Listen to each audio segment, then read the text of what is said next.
She built a gazebo on my property and smiled like she owned the view. The HOA called it shared beautification. I called code enforcement. What they found buried in the meeting minutes triggered a city-wide audit. Turns out it wasn't just my yard. They were running a business on stolen land. And when the flatbed truck came for her gazebo, she finally understood whose name was on the deed. Before we deep dive into this interesting story, subscribe to our channel and tell us where are you watching from. Share in the comments below. Some people run to the mountains, some to the ocean. Me, I ran to the suburbs. Blue Ridge Lane wasn't glamorous. It didn't have ocean views or hiking trails or a quaint town square. But it had order, predictability, yards trimmed to regulation height, mailboxes matching exactly, driveways pressure washed every spring. The kind of place where nothing dramatic ever happened, just the way I needed it. After the divorce and the burnout and everything in between, I craved silence. I bought the last house at the curve of the cul-de-sac, an old craftsman with a crooked weather vane and the deepest side yard on the block. A little wild, a little overgrown when I first moved in, but full of potential. It became my weekend project and personal sanctuary. That side yard mattered more to me than I ever admitted. I planted creeping thyme along the stone edge, laid gravel by hand, even installed a weather-resistant bench under the shade of a stubborn old sycamore. I called it my buffer zone, between me and the world, between who I used to be and who I hoped I could be again. Then came the HOA. Now, don't get me wrong, technically I knew what I signed up for. Rules were rules, but what I didn't realize was how those rules would be interpreted and by whom. Enter Karen. Karen lived 2 doors down, in a house with vinyl siding so clean it practically gleamed. Her grass was military short, her shutters always freshly painted, and her entire identity seemed wrapped up in her role as chair of the Community Standards Committee. She didn't walk, she patrolled, with a clipboard. First, she flagged me for leaving my garbage bin out 12 minutes past the pickup window. Then it was a notice about the non-compliant gravel coloration in my yard, even though I'd matched the color from the HOA handbook. She once sent a formal warning for having non-seasonal wind chime. No joke. Most neighbors just shrugged and complied. Some whispered about her behind hedgerows. A few actually seemed to fear her. I tried not to take it personally. I really did. I kept to myself, met deadlines, paid dues, waved when waved at. But the thing about people like Karen, they don't want peace. They want submission. And despite the thin smiles and cloying newsletters, the HOA wasn't a neutral bystander. It was her playground. A place where the rules weren't just enforced, they were twisted, weaponized, and quietly bent in her favor. Especially when she wanted something. Like more space. I should have noticed the sign sooner. The extra car parked near the edge of my property. The casual measuring tape I saw dangling from her pocket. One afternoon, the hushed phone calls in front of my house. I thought she was inspecting someone else's violation. I didn't know yet that she'd already submitted plans. Not for her yard, for mine. It was supposed to be a quick trip. 3 days. A regional conference, just enough to shake hands, sit through bland presentations, and remind myself I still had a job worth holding on to. I drove home late on a Sunday, already mentally rearranging my week: groceries, yard trimming, a long overdue oil change. I pulled into my driveway just after dusk, headlights sweeping across the familiar shapes of my porch and garden. Then I saw it. A wooden structure, large, octagonal, pitched roof, full railings, looming from the edge of my side yard like it had sprouted out of the soil while I was gone. It wasn't subtle. The thing was anchored into the ground, backed up against the neighbor's property line, but intruding a full 4 feet into mine. I blinked, stepped out of the car, and walked straight toward it. I stood there, jaw clenched, heart stuttering. The wood was fresh, stained cedar, the concrete footings were still damp, the smell of polyurethane still hanging in the air. There was a small solar light already installed. A welcome mat. A wind spinner hanging from the corner. Personal touches. This wasn't an accident. My first thought wasn't even anger. It was confusion. This had to be a mistake. A miscalculation. There's no way someone would build a whole gazebo on land that clearly wasn't theirs. Right? I knocked on Karen's door. She answered in yoga pants and a sweatshirt embroidered with HOA Pride 2017, sipped from a mug that read, "Compliance is kindness." "Oh," she said, smiling wide. "You're back." I didn't smile. "Karen," I said slowly, "what's that in my yard?" She tilted her head and peeked theatrically over my shoulder. "The gazebo? Oh, it's lovely, isn't it? My nephew's company finished early. He builds these eco-friendly installs for backyard use. Super trendy in California. You're going to love it." "You mean you're going to love it?" I said. "It's sitting on my property." Karen blinked. "Is it? Oh, I thought that was part of the community side buffer. You know, the unclaimed zone. No one's ever used that patch, so we just assumed." I pointed at the iron boundary marker embedded in the soil. "That's my survey pin. This side of the line, mine." She waved it off like I was being silly. "Well, it's just a few feet. It's practically shared space. Besides, we can sort that out at the next board meeting." The next morning, I walked the entire perimeter of my lot with a digital survey app and an old-fashioned metal detector. Then I pulled out my original deed, found the plat map, and overlaid the parcel coordinates onto satellite imagery. The gazebo wasn't straddling the line. It was squarely planted across it. I documented everything. Photos, video, GPS-tagged measurements. I even measured sun shadow displacements at different hours, because that gazebo now blocked my morning light. When I emailed the HOA board, I included it all in a neat PDF titled "Unauthorized Structure Parcel 2C Side Lot Violation." I didn't hear back for 3 days. Then came the HOA group email, a vaguely worded reply from Karen herself, CC to the board. The gazebo was installed as part of a beautification initiative to enhance shared outdoor enjoyment. "We appreciate our community members contributing to a more welcoming space." Beautification. Shared enjoyment. Like she'd done me a favor. I attended the next HOA meeting in person, sitting quietly in a folding chair in the back of the room. When the gazebo topic came up, Karen gestured toward me with practiced patience.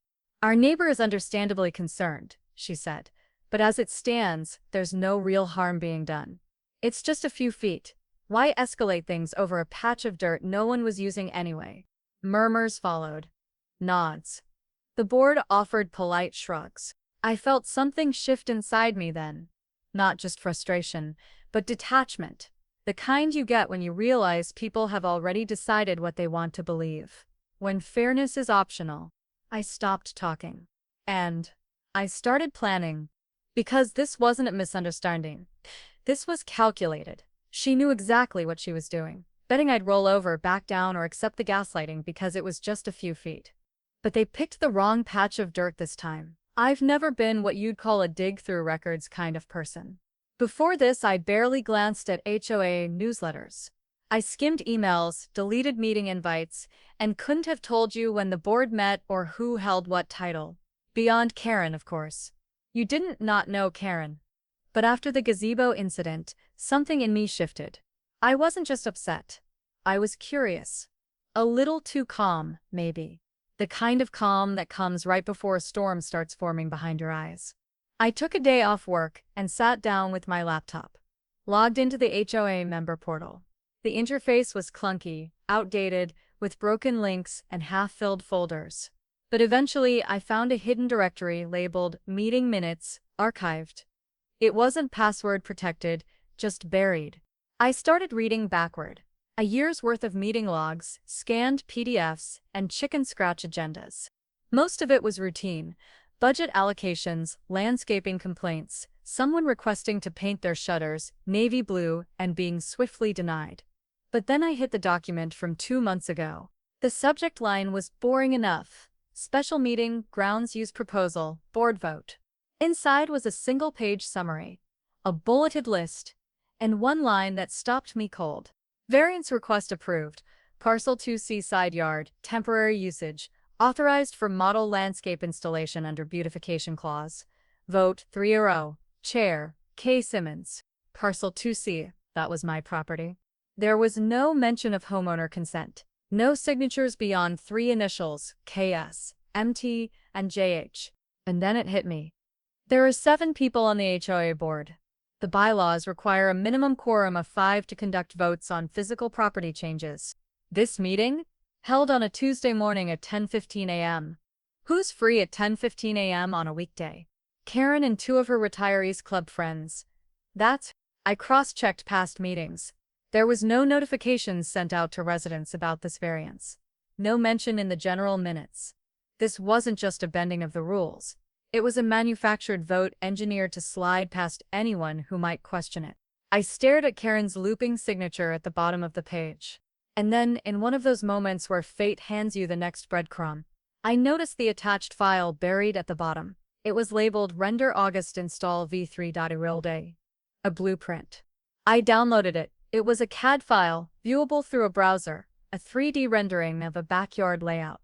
One I recognized instantly. My side yard. The sycamore. Even my bench, sketched in faint gray lines. But what caught my attention wasn't just the structure placement. It was the branding in the bottom corner. Backyardscape Outdoor Install Concept. Prepared by Amiga Construction and Landscape Design. A tagline beneath it. Pilot Program. HOA Partnerships for Sustainable Community Showcases. I googled the company name. Their website was sleek. Too sleek. Half their portfolio was watermarked with prototype stamps and pending HOA approval tags.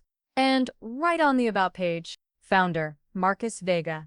License, California and Virginia certified. Fun fact, he's Karen's cousin. Suddenly, the pieces fell into place. This wasn't about a gazebo. It was about a business pitch, a proof of concept build done on a neighbor's yard, without permit, backed by fabricated minutes and a rubber-stamped variance. I was the test subject. My property, the showroom.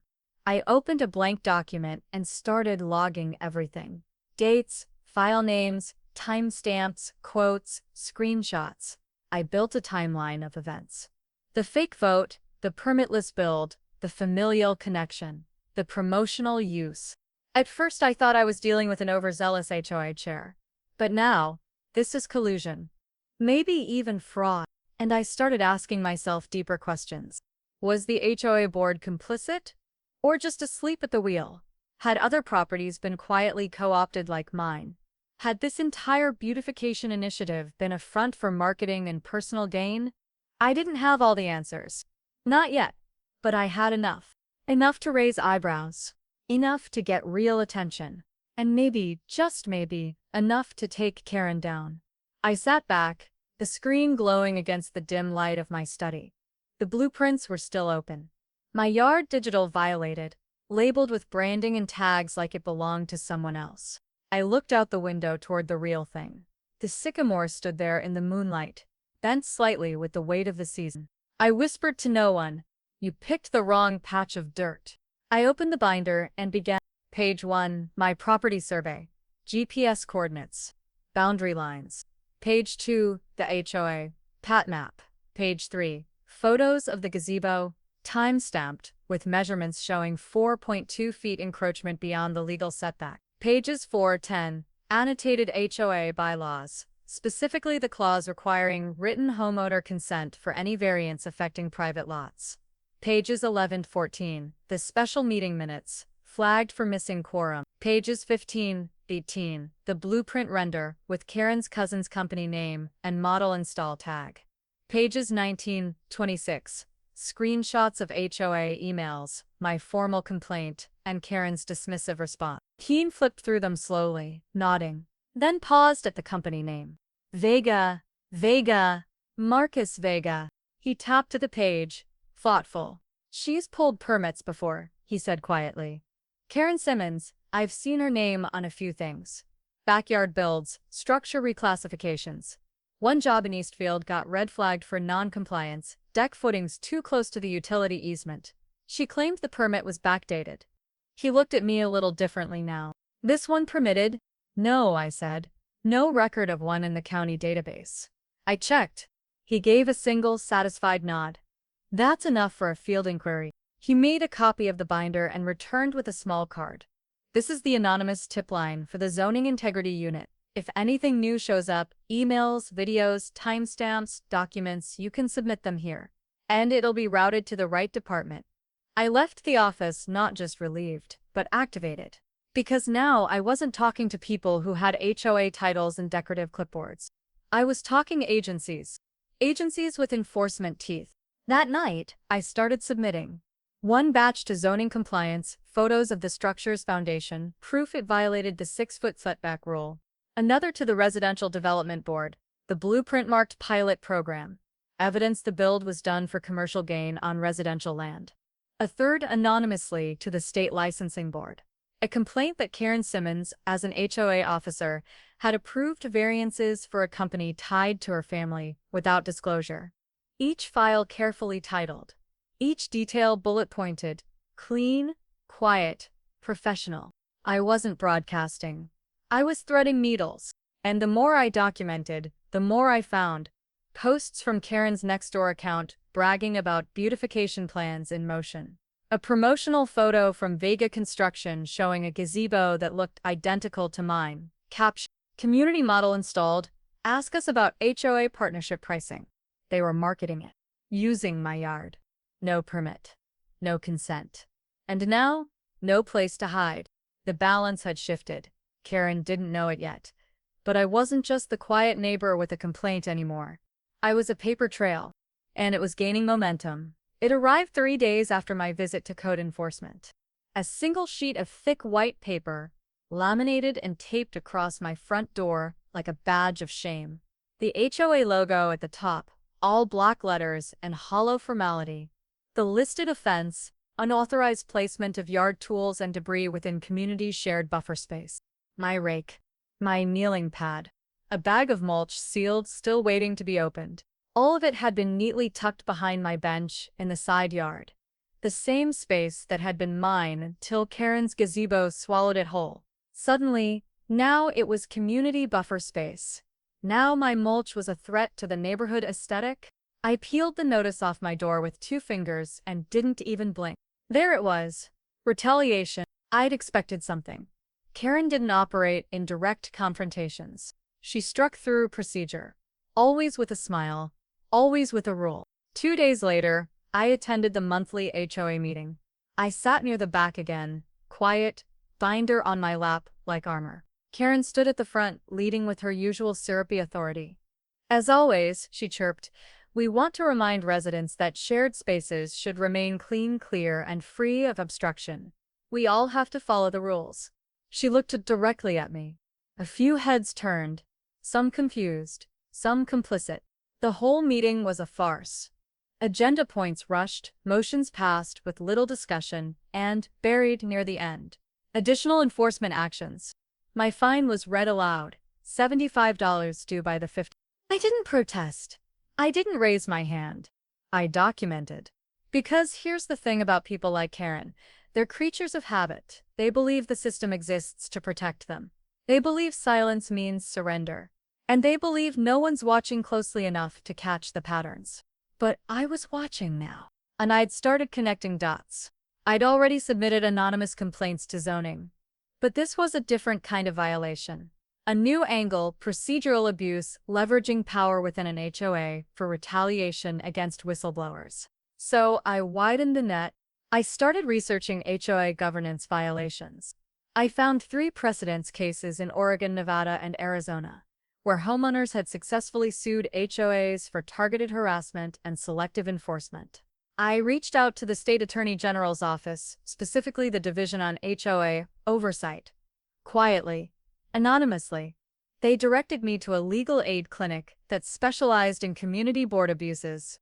There, I learned a new word: constructive retaliation.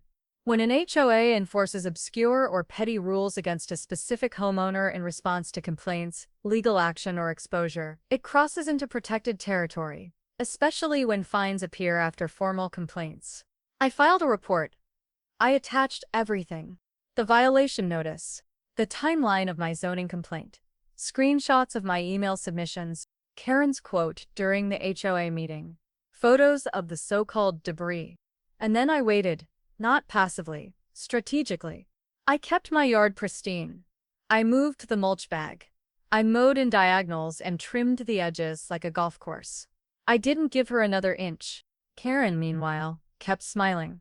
Still posting in the HOA newsletter about community values and accountability, still walking her circuit with that clipboard in hand, like she was the mayor of order. But something was different now. The tension in her posture when she passed my house. The extra glance toward my camera doorbell. The way she hesitated just slightly when our eyes met during meetings. She knew something had shifted. Because this wasn't just a neighborly disagreement anymore. It wasn't even just about the gazebo. This was about how power gets used when no one's watching. About the petty dictators that small boards can create. About people like Karen, who conflate leadership with control. And I wasn't just playing defense anymore. The system she built. I was learning how to break it by its own rules. I didn't plan to have a contact inside zoning. That part came by accident. After weeks of feeding evidence through the anonymous tip line, blueprints, meeting minutes, fake votes, I received a message from someone calling themselves E. It came through the whistleblower portal with one line. "We've seen this name before. You're not the first." I stared at it for a while before responding. Carefully, cautiously. Over the next few days, E and I exchanged encrypted messages. No names, no identifying info. Just fact. Turns out Karen's cousin, Marcus Vega, founder of Backyardscape, had already raised flags in 3 other subdivisions across the county. Each time, a near-identical playbook: install a structure as part of a model beautification build, secure a retroactive variance from an HOA board chaired by a sympathetic insider, and move on before anyone asked questions. The inspectors had investigated one site, but by the time they arrived, the gazebo was gone, and the complaint withdrawn. But yours, airtight, is different. You documented everything, time-stamped, chain of command, motive, financial link. I asked the question that had been forming since I found the blueprint. How deep does this go? His response was brief. Several of Karen's HOA decisions over the last 2 years violated governance standards. Multiple variances lack valid quorum. She's either fabricating meetings or selectively excluding opposing board members. That was the moment I knew I had her. This wasn't just encroachment. This was systemic abuse of procedural authority for personal and financial gain. I spent the next 3 nights building a dossier. I formatted it like a legal brief, clear, precise, bullet-pointed. I cross-referenced county zoning laws, HOA bylaws, conflict of interest statutes. I even included screenshots from Backyardscape's promotional materials, showing my property listed as a pilot location. And at the end, I wrote a single-page summary titled, "Formal Request for Audit and Oversight. Simmons HOA, Parcel Exploitation." I submitted it to the Department of Residential Planning. Flagged urgent, potential multi-district violation. 3 weeks passed, and then they came. Unmarked cars. County inspectors, 2 of them dressed in polo shirts with clipboards and laser rangefinders. No warning. No email, no heads up. They started with my yard. I watched from the kitchen window as one of them placed a tripod scanner near the gazebo's concrete footing, measuring exact distances from the boundary markers I'd long memorized. Karen came out within minutes, robe tied hastily, trying to sound casual. "Can I help you, gentlemen?" The taller inspector didn't look up. "Just conducting a routine compliance check, ma'am. Please remain off the measurement area." I stepped outside and offered coffee. The shorter one smiled and asked if I had the original plat map handy. I handed him the binder, same one I'd taken to code enforcement. When they moved to Karen's property, her posture changed. She was following them now, trying to ask questions, asking for paperwork, demanding to know who filed the complaint. But it didn't matter. This wasn't an HOA matter anymore. This was city jurisdiction. Within the hour, they'd flagged 3 violations. The gazebo's incomplete setback documentation, an unpermitted greenhouse extension off Karen's garage, a suspicious reclassification of communal green space, done under Karen's leadership, now under review. I didn't gloat. I didn't need to, because there was something deeply satisfying about watching the machine she built start to crack under pressure. Not from anger, not from vengeance, from truth. Weighed and measured by people who didn't care about Karen's HOA charm or clipboards or curated power. And she knew it. She stood at the edge of her porch, arms folded, watching as the inspectors snapped pictures of her back fence and discussed variance inconsistencies. Her smile was gone. That night, an email hit every resident's inbox. To all Blue Ridge Lane HOA members. The HOA is cooperating fully with an ongoing review from the Department of Residential Planning regarding procedural integrity and zoning compliance. Until further notice, all pending variance requests and new property installations are suspended. Signed, Interim HOA Vice Chair, Michael Torres. Karen's name was nowhere on it. It was the first crack in her foundation. But not the last, because the audit had just begun, and I had more files left to share. I didn't seek attention. I wasn't posting photos or ranting on forums. I didn't need to. The story found its way out on its own. It started with a single post buried in a local community subreddit. Is it legal for an HOA president to build a gazebo on a neighbor's land for her cousin's business? Asking for a friend. Attached was a photo. My side yard, Karen's gazebo. The ridiculous overhang practically brushing my window. You couldn't stage a more perfect symbol of entitlement if you tried. It spread fast. Within hours, it was picked up by a small independent blog focused on local housing issues. Then it jumped a regional outlet that specialized in HOA corruption stories. By the end of the week, a headline appeared on my news app while I was waiting for my coffee. Rogue HOA president under fire for property overreach and family business deal. Blue Ridge Lane at center of zoning scandal. Neighbors allege misuse of power. A reporter named Dana Cordell reached out requesting an interview. I declined at first. But then she said something that made me pause. We don't need your name, just your documents. Let the evidence speak. So I sent her what I had, redacted versions, survey scans, the fake vote minutes, the blueprint with Backyardscapes logo, the audit notice, even the violation I'd received for leaving a rake near my own fence. She cross-checked everything. And when her article dropped, it hit harder than I expected. She'd found more. A pattern stretching beyond our subdivision. Other neighborhoods where Backyardscape had quietly built model installations under suspicious HOA approvals. Karen's name popped up in 4 of them as a consulting board member. But that photo was what caught fire. Someone edited it into a meme. When you don't own the land, but your cousin's got tools. Captioned, Sen Gazebo Gate. And just like that, Karen was no longer a petty neighborhood tyrant. She was a punchline. Neighbors began whispering at mailboxes. A few came by to apologize. One left banana bread on my porch. But what mattered most was what came next. The HOA called an emergency board meeting. This time, I didn't sit quietly in the back. I walked in with a real estate attorney, briefcase, tie, and all. We didn't have to say much. The room was tense. The board looked tired, embarrassed. Karen tried to speak first, but the vice chair cut her off. We're here to vote, he said, on whether to suspend Chairwoman Simmons from all HOA administrative duties pending the outcome of the audit. No one asked questions. No one hesitated. The vote passed, unanimously. Karen stood frozen, lips parted like a line was still forming. But no one waited to hear it. She left early, no clipboard in hand. No smile, and for the first time since I'd moved to Blue Ridge Lane, the room felt quiet. They came just after 7 a.m. on a Saturday. No warning, no heads up, just the slow, unmistakable growl of a diesel engine turning onto Blue Ridge Lane, followed by the hiss of air brakes as a flatbed truck eased to a stop in front of my house. 2 city workers stepped out in reflective vests, gloves on, clipboards in hand. Behind them a crew with drills, crowbars, and metal cases marked Property Enforcement, Zoning Division. It was time. Karen tried to stop them. She stepped onto her porch in pressed slacks and a cardigan, hair pulled into the tight bun she wore when things slipped out of her control.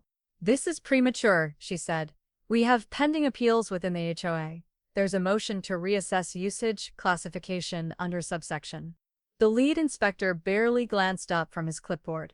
County overrules HOA variance when no permit is filed. Your structure violates setback code and lacks documentation. Demolition orders final. She opened her mouth again, but he had already turned away. The crew got to work. It wasn't loud, not at first.